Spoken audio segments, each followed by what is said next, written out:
K Babu എംഎൽഎക്ക് ഇന്ന് നിർണായക ദിനമാണ്. തൃപ്പൂണിത്തുറ മണ്ഡലത്തിലെ കെ ബാബുവിന്റെ വിജയം ചോദ്യം ചെയ്ത് LDF സ്ഥാനാർത്ഥിയായിരുന്ന M സ്വരാജ് നൽകിയ ഹർജിയിൽ ഹൈക്കോടതിയുടെ വിധി ഇന്നുണ്ടാകും.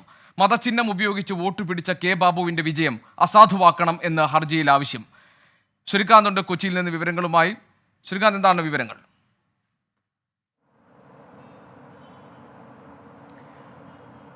തൃപ്പൂണിത്തുറ നിയമസഭാ മണ്ഡലത്തിലെ തെരഞ്ഞെടുപ്പുമായി ബന്ധപ്പെട്ട കെ ബാബുവിന് ഇന്ന് എന്താണ് ഹൈക്കോടതിയിൽ നിന്നും കിട്ടാൻ പോകുന്ന വിധി എന്നുള്ളതിന് ആകാംക്ഷയോടെ കാത്തിരിക്കുകയാണ് രാഷ്ട്രീയ കേരളം.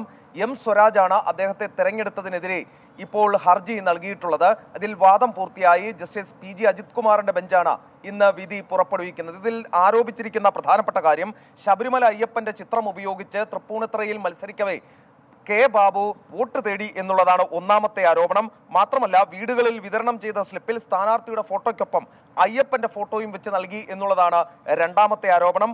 ഒപ്പം തന്നെ മറ്റൊന്ന്, കെ ബാബു തോറ്റാൽ അയ്യപ്പൻ തോൽക്കുന്നതിന് തുല്യമാണെന്ന തരത്തിൽ മണ്ഡലത്തിൽ പ്രചാരണം നടത്തി എന്നും ആക്ഷേപമുണ്ട്.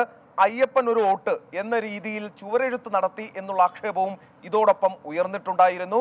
ഇതിന്മേലെല്ലാം വിശദമായ വാദം ഹൈക്കോടതി കേട്ടു. നേരത്തെ ഈ ഹൈക്കോടതിയിൽ നടക്കുന്ന നടപടി റദ്ദാക്കണമെന്നാവശ്യപ്പെട്ട് സുപ്രീം കോടതിയെ കെ ബാബു സമീപിച്ചെങ്കിലും ആ ആവശ്യം സുപ്രീം കോടതി തള്ളിയിരുന്നു. ഹൈക്കോടതിയോട് ഇതിന്മേൽ വേഗം വാദം കേട്ട് വിധി പറയാനും നിർദ്ദേശിച്ചു. അതാണ് ഇന്ന് നടക്കാൻ പോകുന്നത്. ജസ്റ്റിസ് PG അജിത് കുമാർ ഈ കേസിൽ വിധി പറയും. അനുകൂലമാകുമോ അതോ പ്രതികൂലമാകുമോ എന്നുള്ളത് കാത്തിരുന്ന് കാണാം.